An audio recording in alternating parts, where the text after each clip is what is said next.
We've got a base.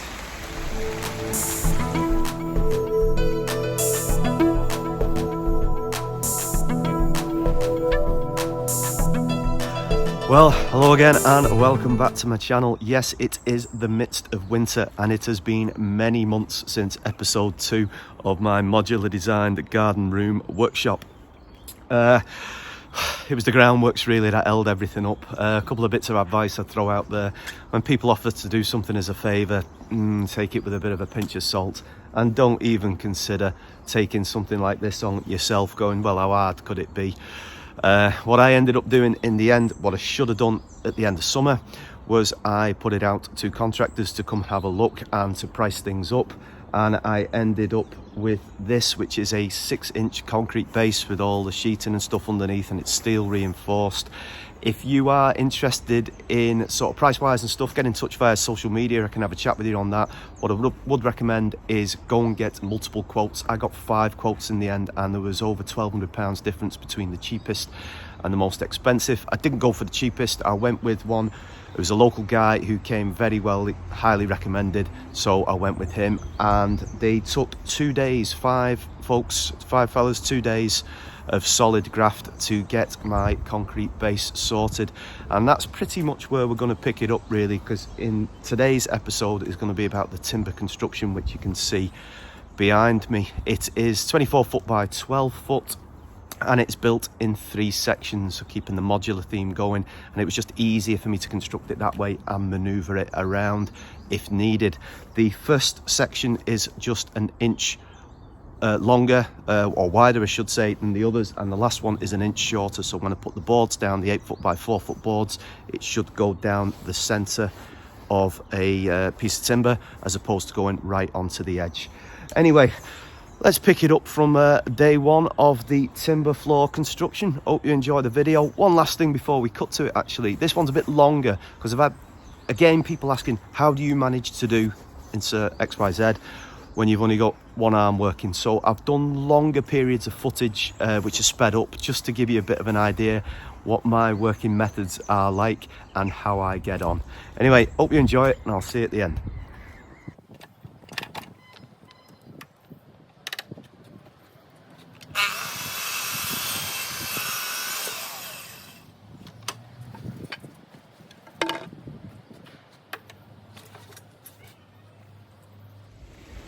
God, as the rain's coming in, might be a bit easier for me to explain instead of 1,000 pop-ups. I'm going to calculate the length of the joists. The overall width of the workshop is going to be 12 foot. So, but I want to have double layers around the outside. So I've got to take this times 4, which is 7 inches, and then knock that off the length of the joists that I'm cutting. So the joists themselves will be, it's 137 inches or 348 centimetres. I'm kind of hoping that makes sense. It seems to make sense up here. I just hope it makes sense down here. All right, God, I hope it's only a passing shower. Let's see how we get on anyway.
But I forgot to mention, I'm putting them together with these bad boys. So I was a bit worried obviously about screwing into the end grain, whether it's going to split or not. but obviously it needs to be secure, so I'm going to test it anyway, see how we get on. But these certainly look up to the job. Let's see how we do.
Well, take that for the first attempt. Spot on.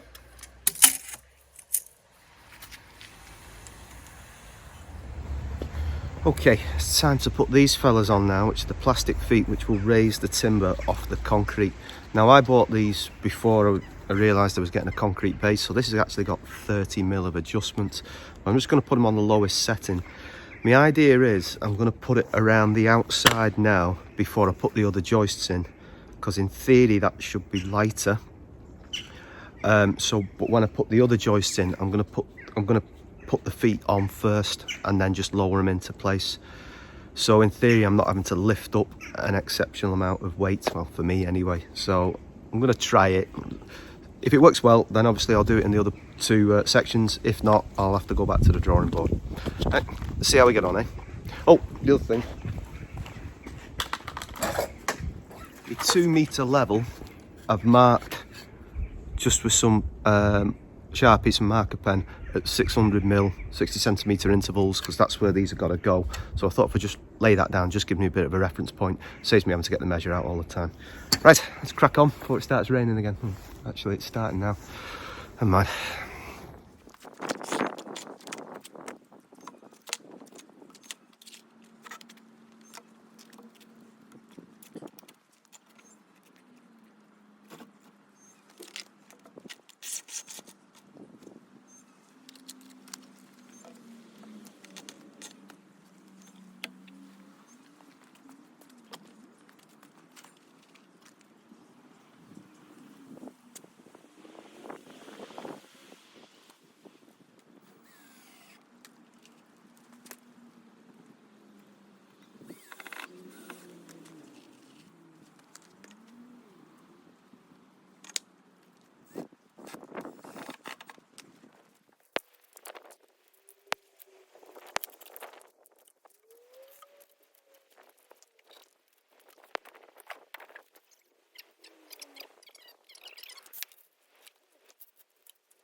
Right, I've reached a stage where all of the frame is level and pretty happy with that.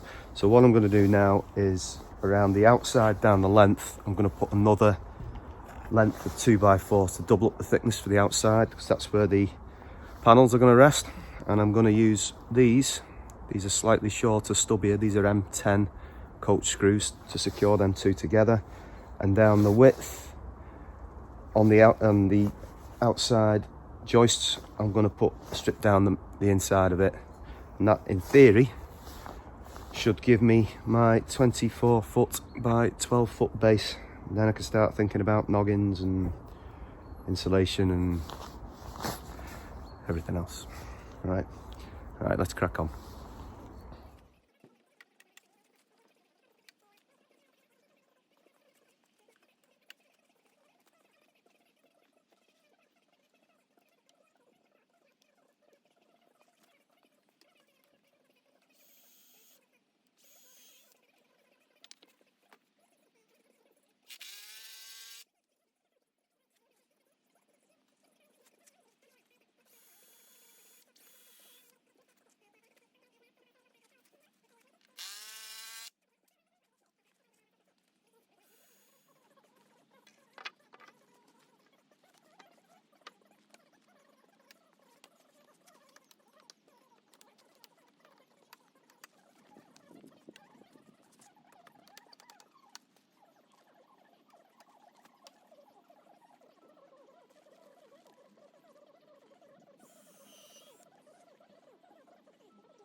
Particularly good to get with power. He said it's straight at the goalkeeper. I think then you've got to try and angle the shot across the face of the goal, because he had two options quite close by.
And I think that's a good place to leave it there. Just one or two things not picked up in the video. In the far corner, I added some additional noggins. Now that is just kind of future-proofing things really. If I ever decide to get a piece of machinery that is seriously heavy duty, it will give a little bit extra support in that area. It is completely and utterly solid, this bench, this base I should say. So if you are thinking of constructing a base and you want it raised off, I'd thoroughly recommend following kind of what I've done really. The next step for me is I've got a tarp that's going to be slightly raised up. I've got a post to put in the middle. I'm going to let this dry out for a few days, and then I'm going to crack on with getting the insulation in and then getting the plywood, the 18mm ply boards onto it. So I hope you've enjoyed this video. It's been interesting where we're up to now.